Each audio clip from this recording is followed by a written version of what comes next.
Ready? ওকে। বিসমিল্লাহির রহমানির রহিম। প্রিয় সাংবাদিক বৃন্দ, ভাই বন্ধুগণ, আসসালামু আলাইকুম।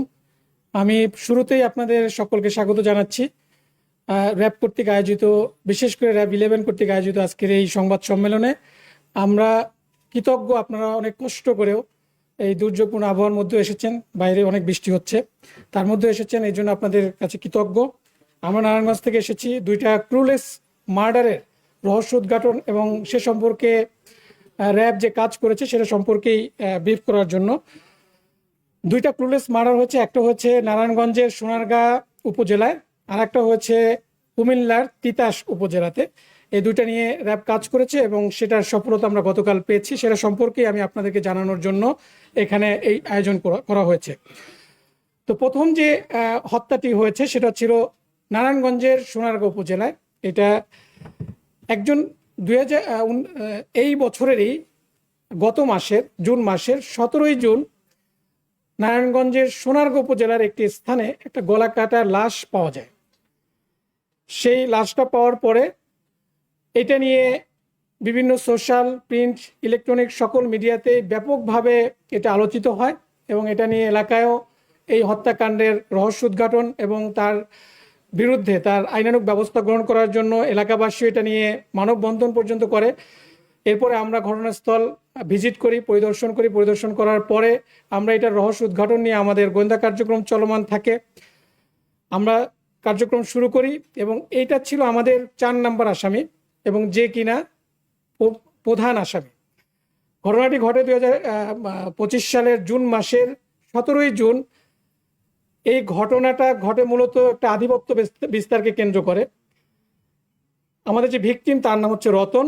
তিনি রূপগঞ্জ এলাকার একজন বাসিন্দা, বাট তিনি তার পরিবার নিয়ে ভাড়া থাকতেন সোনারগাঁতে। তার সাথেই মাদক ব্যবসা এবং আরও অন্যান্য যে অবৈধ কার্যক্রম সেটা নিয়ে দ্বন্দ্ব ছিল রূপগঞ্জেরই আর একজন ব্যবসায়ী, মাদক ব্যবসায়ী যার নাম হচ্ছে ইউনুস, তার সাথে একটা দ্বন্দ্ব ছিল। সেই দ্বন্দ্বটার পরিপ্রেক্ষিতে 2022 সালেও তাদের মধ্যে একটা মারামারি হয়েছিল এবং এটা নিয়ে মামলাও হয়েছে। এই ঘটনাটা ঘটার আগেও 15 দিন আগে তাদের মধ্যে একটা দ্বন্দ্ব ছিল, এই ইউনুস এবং রতন। ভিকটিম হচ্ছে রতন, যাকে মারা হয়েছে।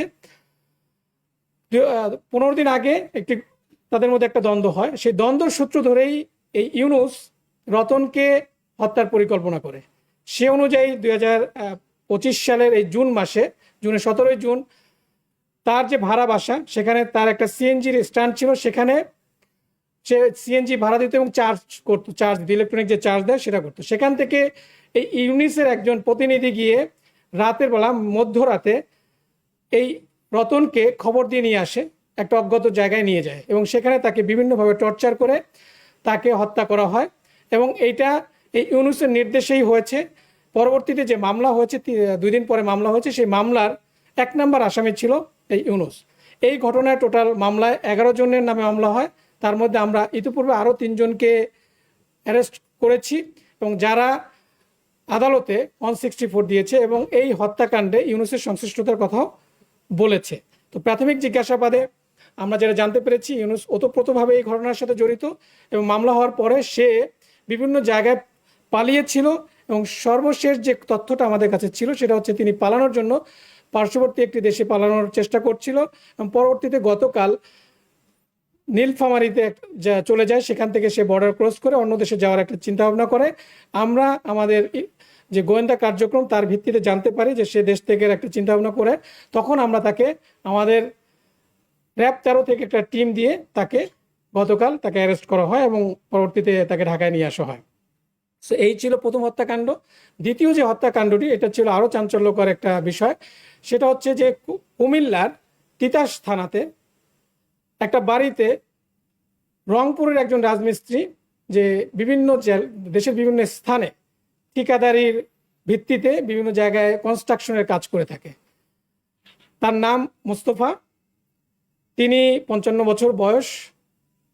সেই সুবাদে তিনি কুমিল্লাতে একটি বাড়িতে তার এরকম একটা দুইতলা বাড়ি ছিল, সেই দুইতলা বাড়ির কনস্ট্রাকশনের কাজে লিপ্ত ছিল এবং এটা প্রায় শেষের দিকে। তার কাজ যখন ভালো হয় এটা দেখে আরও কিছু সে কন্ট্রাক্ট পায়।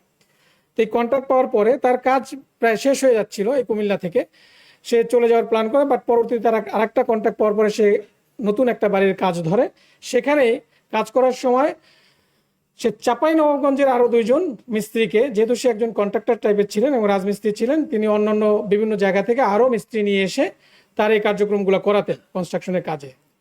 তো এখানে দুইজন ছিল, একজনের নাম আহমদুল্লাহ এবং আরেকজনের নাম মুস্তাকিম, যাদের বাড়ি চাঁপাইনবাবগঞ্জ, যারা এই ঘটনার 6 দিন আগে তাদেরকে চাঁপাইনবাবগঞ্জ থেকে এই তার কনস্ট্রাকশনের কাজের জন্য নিয়ে আসা হয়। তো পরবর্তীতে ঘটনা ঘটে 29শে জুন দিবাগত রাতে।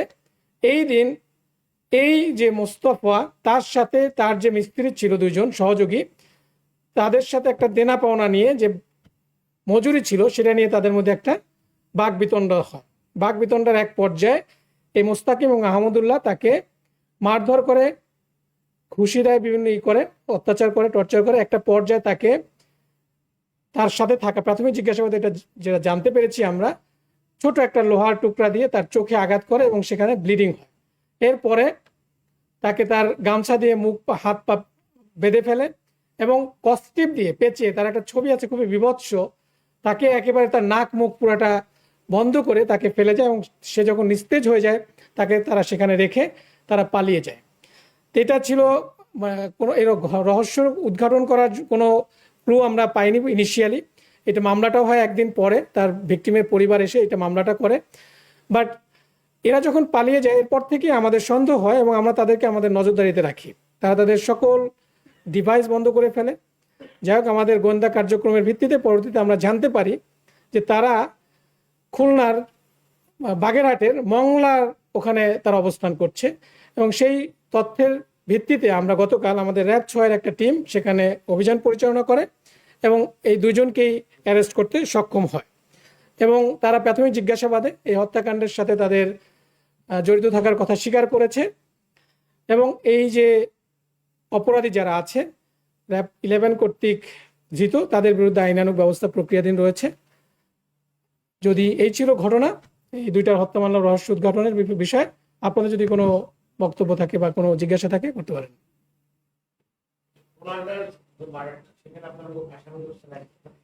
গতকাল একজন, ইতোপূর্বে আরো 4-3 জনকে ধরা হয়েছে, সবাই জড়িত এবং তারা এবং প্রত্যেকে যার নামে আসামি।